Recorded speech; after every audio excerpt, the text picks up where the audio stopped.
אתם מעניקים פרס עצום לטרור. ויש לי מסר נוסף עבורכם. זה לא יהיה. לא תקום מדינה פלסטינית ממערב לירדן. Di tengah gelombang pengakuan negara Palestina oleh dunia, Israel memilih menutup telinga. Perdana Menteri Israel Benjamin Netanyahu menegaskan pengakuan itu tak akan mengubah sikap Israel. Israel bersikeras tidak akan mengakui Palestina dan justru fokus mengintensifkan serangan ke Gaza. Prioritas Netanyahu sekarang bukan soal diplomasi, tapi melenyapkan Hamas. Simak selengkapnya dalam video berikut.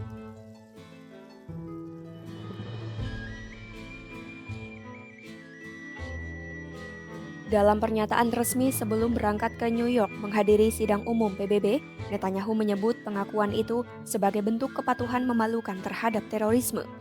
Ia menekankan Israel tidak akan pernah mengizinkan berdirinya negara Palestina dan pihaknya baru akan mengeluarkan respons resmi usai kembali dari AS. Beberapa anggota koalisi Netanyahu pun mendorong langkah balasan berupa pencaplokan sebagian wilayah tepi barat, terutama lembah Yordan. יש לי מסר ברור לאותם מנהיגים שמכירים במדינה פלסטינית לאחר הטבח הנורא ב7 באוקטובר. אתם מעניקים פרס עצום לטרור. ויש לי מסר נוסף עבורכם. זה לא יהיה. לא תקום מדינה פלסטינית ממערב לירדן. במשך שנים אני מנעתי את הקמתה של מדינת טרור זו מול לחצים אדירים, גם מבית וגם מן החוץ. עשינו זאת בנחישות ועשינו זאת בתבונה מדינית. לא כל שכן. הכפלנו את ההתיישבות היהודית ביהודה ושומרון ונמשיך בדרך זו. המענה לניסיון האחרון לכפות עלינו מדינת טרור בלב ארצנו, המענה הזה יינתן לאחר שובי מארצות הברית. תמתינו. Meski begitu, seorang pejabat Israel mengungkapkan pemerintahan Trump telah memperingatkan secara pribadi agar Israel tidak melakukan aneksasi. Menurut pejabat itu, peringatan dari Washington tidak berarti diskusi berakhir. Netanyahu tetap berencana membicarakan masalah itu secara langsung dengan Presiden AS Donald Trump di Gedung Putih. Meski ditentang di dalam negeri, sikap Netanyahu menolak pengakuan Palestina mendapat dukungan dari Ketua Partai Persatuan Nasional Israel Benny Gantz. Menurut Gantz, pengakuan internasional atas Palestina bertujuan melemahkan Netanyahu, padahal hal itu sama saja dengan menolak konsensus keamanan Israel yang bipartisan. Ia berpandangan, sebagian besar pemimpin asing menilai kebijakan Israel hanya dari sudut pandang politik Netanyahu, bukan berdasarkan kebutuhan keamanan nasional. Sikap ini, kata Gantz, justru berbahaya bagi stabilitas global dan keamanan Israel. Gantz juga menegaskan perlunya kehadiran IDF jangka panjang di Gaza untuk mencegah Hamas bangkit kembali.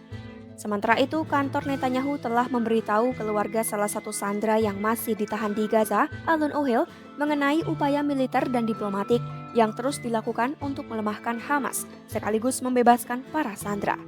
Forum Keluarga Sandera melihat perjalanan Netanyahu menjadi momen penting untuk mendukung penuh langkah Netanyahu dalam misi pembebasan sandera.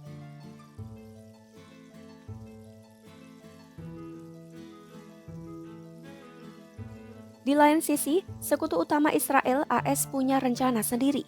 AS memaparkan rencana perdamaian Timur Tengah berisi 21 poin dalam pertemuan PBB dengan harapan akan ada terobosan terkait konflik Gaza dalam waktu dekat.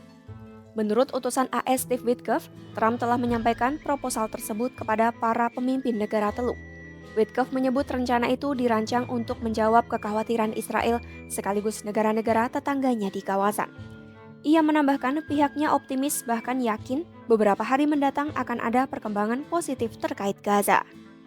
Terkait ambisi Israel untuk caplok tepi barat, Trump berjanji kepada para pemimpin Arab bahwa Washington tidak akan membiarkan Israel melakukan hal itu.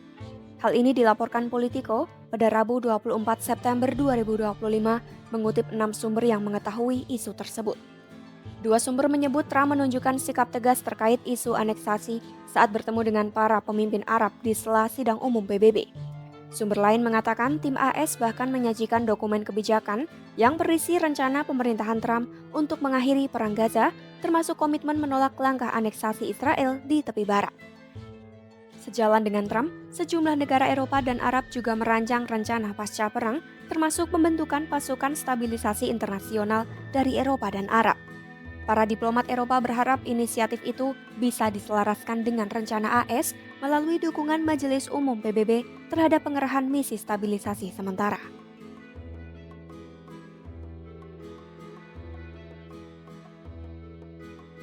Netanyahu ngotot melanjutkan invasi padahal prajurit Israel sendiri banyak yang berguguran. IDF mengumumkan seorang tentaranya tewas akibat tembakan penembak jitu Hamas di Gaza pada Selasa 23 September 2025. Korban diidentifikasi sebagai Sersan Staff Kalashu Shimon Demelesh yang berusia 21 tahun dari Brigade Nahal Batalion ke-932 dari Beersheba. Menurut penyelidikan awal, Demelesh diserang saat berjaga di pos militer di kamp tentara. Sehari sebelumnya, IDF juga melaporkan gugurnya seorang perwira tank dalam pertempuran di kota Gaza. Perwira yang tewas adalah Mayor Shahar Nathaniel Bozaglu, Komandan Kompi Brigade Lapis Baja ke-7, Batalion ke-77 dari Migdal Hamik. Hasil penyelidikan menunjukkan seorang anggota Hamas menembakkan RPG ke arah tank Batalion ke-77 pada Senin 22 September 2025. Lalu di selatan Gaza, sebuah bom pinggir jalan menewaskan 4 tentara Israel dan melukai 3 lainnya pada Kamis 25 September 2025 pagi di Rafah. Serangan terjadi saat IDF melakukan operasi pembersihan jalur menggunakan bulldozer lapis baja. Di hari yang sama dalam insiden terpisah, seorang pria bersenjata menembak lalu menikam hingga menewaskan 2 tentara di perbatasan Israel-Yordania dekat tepi barat. Israel juga melaporkan adanya serangan drone yang menghantam wilayah Eilat, kota di selatan Israel. Meski kelompok Houthi dari Yaman sering melancarkan serangan semacam itu, belum jelas dari mana drone terbaru ini berasal. Pengakuan Palestina oleh Barat sama sekali tak menggoyahkan pendirian Israel. Netanyahu menegaskan pembentukan negara Palestina bukan pilihan dan perhatiannya tetap tertuju pada misi utama mengalahkan Hamas serta membebaskan para sandera. Meski menuai kritik dunia dan tekanan diplomatik, Israel masih melanjutkan operasi militer di Gaza. Pantau terus perkembangannya hanya di YouTube Kompas.com.